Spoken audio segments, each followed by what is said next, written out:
Welcome back to my channel mastering commerce academy. आज हम पढ़ेंगे कॉस्ट अकाउंटिंग का cost concept topic. So first हम पढ़ लेते हैं कि कॉस्ट अकाउंटिंग क्या होता है।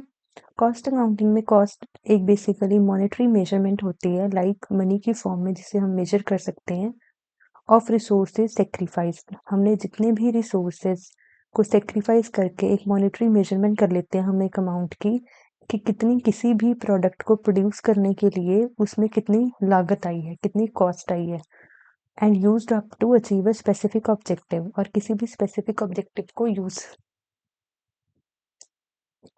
यूज करके कोई भी गुड्स को प्रोड्यूस करते हैं या फिर कोई भी सर्विसेज को प्रोड्यूस करते हैं। ये बेसिकली इंक्लूड करते हैं मटेरियल, लेबर और other expenses, both actual and notional. Actual और नोशनल का मीनिंग मैं आपको फर्दर ऑन बता दूंगी वीडियो में, ठीक है जी।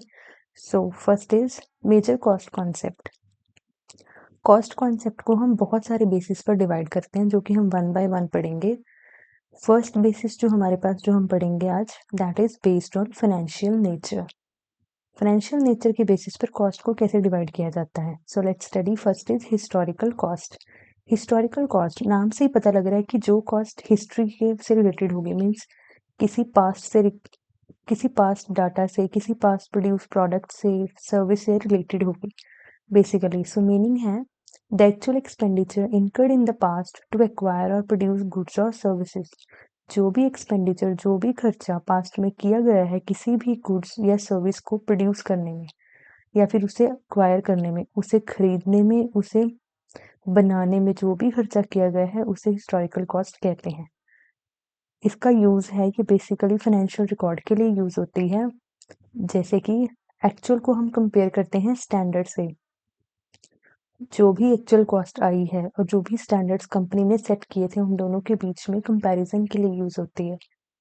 और एग्जांपल है like a company bought raw material for 2 lakh rupees in March 2024। एक कंपनी ने रॉ मटेरियल परचेज किया था 2 लाख रुपीज का इन मार्च मंथ 2024 में, and that 2 lakh is a historical cost. क्योंकि रॉ मटेरियल की कॉस्ट आने वाले टाइम में बढ़ भी सकती है, कम भी हो सकती है, बट उन्हें बुक्स ऑफ अकाउंट्स में हम उसी कॉस्ट पर ही रिकॉर्ड करते हैं, ओरिजिनल कॉस्ट पर रिकॉर्ड करते हैं जिस पर उन्होंने परचेज किया होता है। So that's why this is called historical cost, ठीक है जी। सो अब मैं इसका एक आपको ओवरव्यू दे देती हूँ हिस्टोरिकल कॉस्ट का।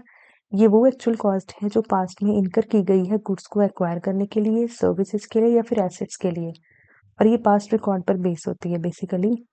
फाइनेंशियल अकाउंट्स को बनाने के लिए ये इंपॉर्टेंट है, ठीक है जी।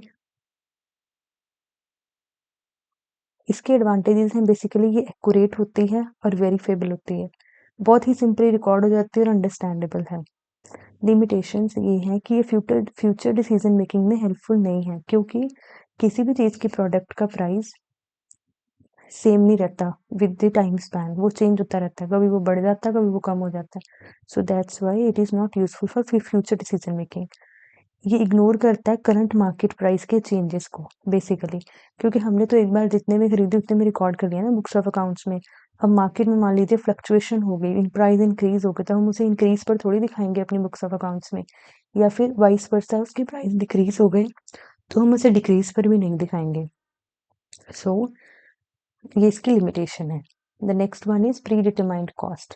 Pre determined cost basically estimated cost होती है, कैलकुलेटेड बिफोर प्रोडक्शन स्टार्ट्स। किसी चीज़ की भी प्रोडक्शन को स्टार्ट करने से पहले उसके लिए एक प्री डिटरमाइंड कॉस्ट सोच ली जाती है, एक एस्टिमेट लगा लिया जाता है कि इतना खर्चा हो सकता है बेसिकली।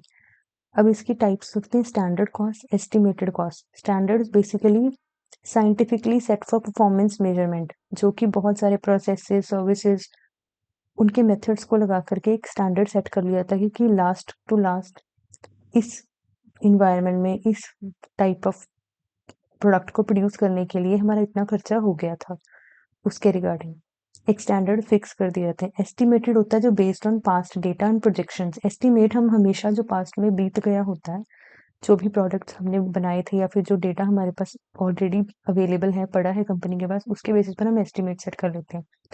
स्टैंडर्ड्स हम हमेशा फॉर द बेटरमेंट सेट करते हैं। एस्टिमेट हम हमेशा पास्ट को देखते हुए लगाते हैं, ठीक है जी। Like as such example, before producing 1000 chairs a manufacturer estimate cost of 500 per chair. This is predetermined cost. अगर मान लीजिए कंपनी ने 1000 चेयर्स को प्रोड्यूस करना है, तो एक मैन्युफैक्चरर एस्टिमेट लगा लेता है कि उस चेयर को बनाने के लिए 500 रुपीज़ का खर्चा आ जाएगा पर चेयर के ऊपर। सो ये क्या हुई, प्री डिटरमाइंड कॉस्ट हो गई, एक एस्टिमेट हो गया जो कंपनी ने पहले ही लगा लिया on the basis of past performance data, so that कि उन्हें ईज़ी रहे।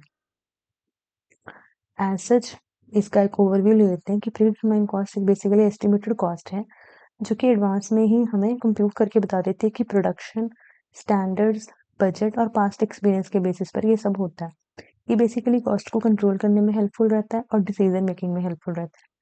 स्टैंडर्ड कॉस्ट मैंने आपको बता दिया, बेसिकली साइंटिफिकली सेट स्टैंडर्ड्स होते हैं, उन पर बेस्ड है, और एस्टिमेटेड कॉस्ट हमारे पास्ट डाटा और एक्सपीरियंस पर बेस्ड है। ठीक है जी, ये प्री डिटरमाइंड कॉस्ट जो है ये फ्यूचर ओरिएंटेड है, बेसिकली हेल्पफुल है प्लानिंग के लिए, बजटिंग में भी यूज होती है। ठीक है जी, इसके एडवांटेजेस होंगे कि ये मैनेजमेंट को डिसीजन बनाने में हमें गाइड करती है और जो सेलिंग प्राइस को सेट करना होता है उसमें बहुत ज़्यादा हेल्प करती है बेसिकली। बट इसमें भी कुछ फ्लॉज हैं, लाइक एज सच इन हिस्टोरिकल कॉस्ट ये मे बी इनएक्यूरेट हो सकती है, क्योंकि अगर मार्केट चेंज हो जाए अनएक्सपेक्टेडली बट हम अपने स्टैंडर्ड्स को नहीं ना चेंज कर सकते, तो ये इसकी एक लिमिटेशन है।